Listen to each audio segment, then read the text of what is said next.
You might know me as a young military leader, someone you call a radical or an anti-Western dictator, but today I'm here to tell the truth. I'm speaking directly to big news companies like CNN, BBC, France 24, New York Times, Washington Post, The Guardian, and Le Monde. I'm watching you. I'm keeping track of every lie you tell, every story you twist, and every truth you hide. This time, you can't turn off my voice.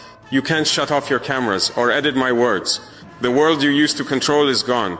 Millions of people will hear me now, without your filters, without your lies. I'm 34 years old. I grew up hearing your stories about Africa.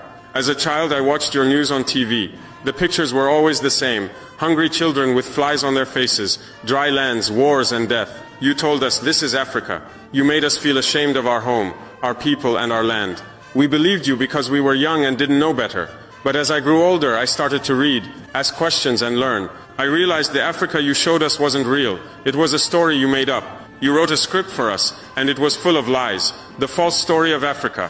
You, the big news companies, have shown Africa in a bad way for years. You make it look like Africans are not human, like we are wild people who can't take care of ourselves. You show us as poor, helpless and lost, waiting for you to save us. Every day your TV screens and newspapers talk about hunger, war, sickness, corruption, terror and chaos. These are the only words you use for Africa.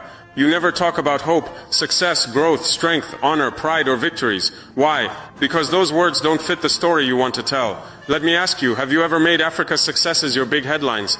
Have you told the world about Rwanda's amazing technology growth? Have you shown Ethiopia's huge project to plant millions of trees? Have you praised Botswana for its strong democracy? Have you talked about Kenya's smart business ideas and young entrepreneurs? No, you haven't. Those stories don't fit your plan. In your story, Africa can't be successful. If Africa is doing well, how can you justify taking our resources? If we're not poor and weak, why would we need your help? If we're not backward, how can you look down on us? I want to ask the people who run your newsrooms, have you ever thought about why Africa, a land full of riches, has so many poor people? Let me give you some facts, real numbers that show the truth. Africa's wealth and poverty. Africa has so much wealth, but our people don't see it.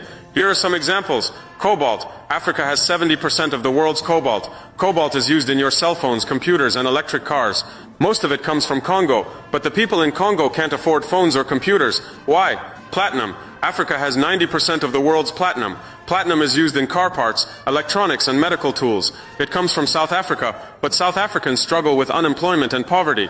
Gold. Africa produces 30% of the world's gold. Countries like Mali, Burkina Faso, Ghana, and Tanzania have huge gold mines, but our people live in poverty while gold flows out of our lands. Diamonds. Africa supplies 65% of the world's diamonds. Countries like Botswana, Angola, Congo, and Sierra Leone